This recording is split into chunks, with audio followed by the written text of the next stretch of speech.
Hello Internet, I am Xenoun and this is a game called Gekkeiju. You can see up there in the top left. It's a completely free MMO, and by completely free I mean it's not just free to play, it's completely free. There's no kind of store or anything to do micro purchases, it's just free forever. Anyway, you can spend any money on it is if you want to donate to the developer on their website, so yeah. That said, it's been in development since 2002. I believe I made this character here you're looking at called Catalyst in 2004 is what the game logs his creation date as. So it's quite a long time ago, and I played again, I think it was around 2006, 2007, and yeah, the game has changed a fair bit since the last time I played it, and I figured I'd just show off some of it. So I've made a character called Xenoun, and we're going to jump in. He's level 0, so I'm right near the start. All I've done so far is I came out of this building here, which is an inn. You can see the inn because it's got the beer jug, and it's got like some basic quest giving inside there. So what I'm going to do is pull up my quest, change over to, nope, the other one. Here we go. So you can see over here I'm tracking for the Lola Noob eradication. But yeah, I'll just give you some basics. So this town here is called Green Tree. It's a little starting area for new players. And when you first start, it'll give you some basic info, but if you need more, you can press Control H to open up help. You know, there's help topics, game information, all that stuff. So it's quite handy. And then you press Control A to bring up your stats, and then there's guilds, quests, a whole bunch of different stuff. So to begin with, something you want to do is open up your inventory. You'll start out with a rusty shovel. You want to drag this down into your hotbar somewhere. I use number 4 for it, because when you kill a monster, you need to bury it so it doesn't turn into a skeleton or a ghost and kill you. Now the skeletons and ghosts are much harder than... oh, he died quickly. Wasn't expecting that. But yeah, they're much harder than the monster that you kill. So just be very, very careful with that. Another thing you want to do is down here I've got target nearest creature and get nearest item. So to get those nearby, you come to skills, go to actions, yeah, actions. So yeah, go target nearest creature, you can just drag and drop that down. Same with get nearest item, that's up here. And then I've got who's online as well. So I can click that and it shows me I am, the Last Riggin and Belfin are all online. So yeah. To attack, all you have to do is you target a monster. Look, there's a battered shield. Ignore global chat. I think he was joking. Don't worry. That's funny. I was talking to these guys earlier. And yeah, so the combat is fairly basic at low levels. You just click, or in my case I can hit number 1 to target nearest creature, and then I run over and I hit it just automatically, and then I'm hitting 4 to bury them, and then I can pick up items by clicking or by pressing number 2, which is those little noises you hear. So one thing I should probably add is there is also music and weather noises in this game. I generally have the music off because the way my headphones work, it comes up very loud, so I'm not sure how it is for the recording. But I do quite like the music. I just need to actually, you know, sort out my headphones. And these, of course, are really low level creatures, so they're designed to be able to be killed easy by people like me. And that there is Hauke the Pathetic wants to make MMORPG LOL. So he's one of the people I have to kill for my quest, and it's basically just paying out people who are silly in games. There's a unique kind of sense of humor in this game, and that's why I'm letting you do the starting quest stuff for yourself, just so you can experience that rather than me spoiling it. So yeah, that's one interesting thing. If I zoom in, you get covered in blood as you kill stuff, which is quite fun, and then it'll just kind of vanish over time if you stop killing things. Yeah, so the experience system, how much experience have I got so far? 96. Wonder if that's enough to do anything, I'm not sure. There should be another Lolanoob somewhere. They're usually around here. I'm not sure where. Oh, we kill some more worms. Yeah, so it's very simplistic combat at this stage, but there are skills and stuff that you get later, and it kind of works on sort of like a ramp up conjuring system. There's basically a timer that goes through when you use them, and then when it hits the end it'll use the skill and you get to kill stuff. So my other character, I've got some of that stuff. If people are interested, I'll do another video showing me walking around with that one killing things. But other than that, do you get the gist from this basically? Now you might say the graphics are horrible and they're outdated and whatever, and it's true, they sort of are, but it's a free game. It's only like a 200 meg download, and I should be right against this ball. Yeah, and what else was I going to say? I forget. Yeah, it's free. Bad graphics. We covered that. Oh, it's the gameplay. That's the important part. Of course. What else would they be? So the experience system is fairly unique, and it's something I want to show, but I'm unable to because I don't have any experience right now. So we'll keep killing. I'm looking for these other Lolanoobs. They kind of just wander around this starting area. Oh, that was weird. Okay, don't hold right click and move your mouse suddenly. I'll run over this way because I think there's one generally over here. There's also a fireplace or a campfire. Oh, here's one. There you go. So that one is Condude. The Leet wants to be a GM, lol. So around that campfire over there is another quest, so we can run over there. I'll show you what the little quest symbol looks like. Because it's not the normal exclamation mark you might be used to from other games. There you go, it's that simple. So this is a slightly sickly dwarf, so he'll give me a quest. You can read through that if you like, I've already read it. I like to read quests in games. They tell you what to do. And yeah, so to complete this quest all I have to do is find and kill Suck My Wang.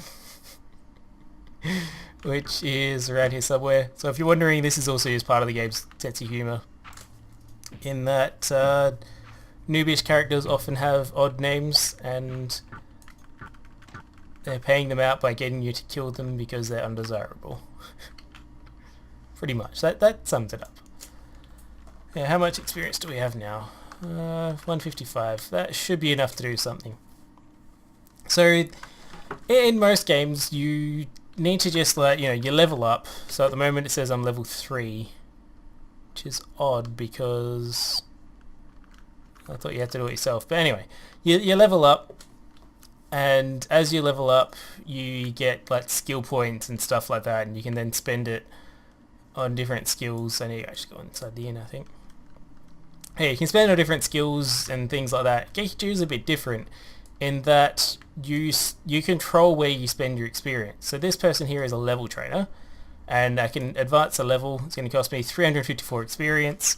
I don't have enough, so I think what it's doing automatically for me, that's on level 3, is at the moment when I get enough experience to hit the next level, it's automatically putting me up. It'll probably do that until level 10, I'd say, because at level 10 when you advance you start getting guild levels. Now what these do is if you walk over to food, who's the person? Who's the person? I think he's outside actually. If you walk over to a guild, so there's class guilds is what they're called, and this guy here is the first one. He's the class guild trainer. So you can walk up to here, you can join the class guild, which I shall because it's not going. No, I have to be at least level 10. Too bad. Tell you what, I'll log over to my other character to show you this, who's got a lot more experience, and I'll be able to do it there. So I'll log over and be right back. Okay guys, I'm back. So I've got my higher level character in the starting area, which is not a normal thing. I'm just kind of here because I was collecting some basic resources and also to do some stuff here. I've got mail, yeah I know. And so if I go to the class trainer, which I'm actually a member of this guild on this character, kind of by accident, there's a way to fix that, but yeah. So I can go into train skills, and it says attack here, my current level is 100, max is 70 that this guy can teach me. And then down here you see I've got, that's my available experience, 1.4 million. And then I can train like 5% of it, or train to max, or train 1% kind of thing. So that's what I mean by you spend your experience points as the way you direct them. So by level 29, for example, I've got 260,000 odd just straight up experience. I haven't spent anything, and then I've got 1.1 million safe experience. That safe experience is from when you reincarnate, which basically sets your character back to 0, except you keep most of your experience. If you do it too often, you end up losing experience when you reincarnate, which is my case if I did that, which is why I haven't sorted out that I'm part of his guild. But yeah, so apart from that, there's also a crafting system. On your account you can have 3 characters, and each one can have 3 professions. So the idea is that you kind of set up your characters with 9 professions, or you buy stuff for what you need from other ones, because say armor smithing, for example, is dependent on mining, as you'd assume, but it also needs leather bindings, which come from a tailor, and for a tailor to make those you need to get leather, I think it's like leather or something, from a butcher. So if you want to do all of that, that's 4 professions, so you need 2 characters. So yes, that's the crafting. But moving on from that, is this game is kind of a community game, because you can't go ahead and make everything you need yourself. This is that Suck My Wine character, by the way. The average MMORPG player is a girl, apparently. Yeah, so it's a community game. There's not a lot of people playing it at the moment, because I know it's kind of always been that way. I'll show you how mining works. Well, I'm here. There's some tin. So the mining is just like all around the place. Same with herbalism. You can get the lavender, and there's other little herbs and stuff around the place. But yeah, that was mining. Not much of an animation except at the end. And that bar is kind of similar to how the skills work as well. Anyway, so the game is heavily reliant upon the community that plays it, because there's no way you can do everything that you need for yourself. And the best gear comes pretty much, I think, from players making it. And there's also kind of an in-depth system of resistances and things like that. So if I open up this, you can see my armor classes. I've got physical, acid, cold, fire, electric, energy, poison, psionic, and those all come from my individual armor pieces. So you can see here, this one has all of those. And the idea is that each mob will do different kinds of damage. So if I say I want to go take on spiders, I'm going to need to find out what type of damage they do, which is probably something like poison and acid. And then I'm going to have to, look at my armor, and I've got not much poison, a bit more acid, but I've still got mostly physical, more fire and stuff. So what I'm going to have to do is change over some armor pieces to then focus on defending from the spiders, and I could change my weapon. So if you look at my weapon, it does kind of a variety of different types, so I could change my weapon to something that the spiders are weak to. It's kind of in-depth like that. In the combat system is that you have to go by resistances and what types of damage they do in order to play effectively. And to be able to do that, there's different types of materials. So say you were a person that wanted to make jewellery, but to be able to fight you need to get better armour, so you need to go buy armour from someone. So there needs to be someone there to buy armour from.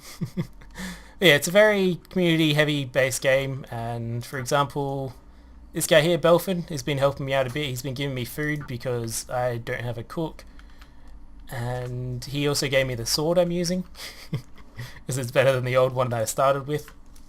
So he's been very nice, in the hope that I'll be able to help develop the community a bit more, and he's just nice to all players in general. Actually, he's a cool guy. If you see him online, say hello. He's cool. But yeah, so if anybody's interested in playing, I'll be playing this game. Feel free to jump in. All the download from the website will be in the description. I'll also include a link to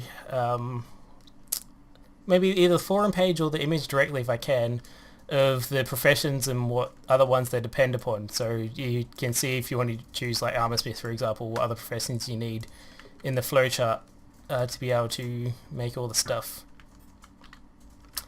And yeah, I hope some people are interested in this game. If you have any questions, feel free to ask. I would be more than happy to play this with you and kind of develop and do stuff together, because we need more people. And it's a fun game. I played it over the years, and for me it's really interesting to see how it's developed. And here's one interesting thing. If I open up this, click on myself, you can see created 2004, and then I'm not sure which month that is because I don't know if that's American or Australian way round. So I don't know. It could be the 12th of April or the 4th of December in 2004. I'm not sure. And even the years backwards, which is weird. I have no idea which is the months and which is the days there. Anyway, as I said before, any questions, feel free to ask. And thanks for watching. And I hope to see you next time. Bye.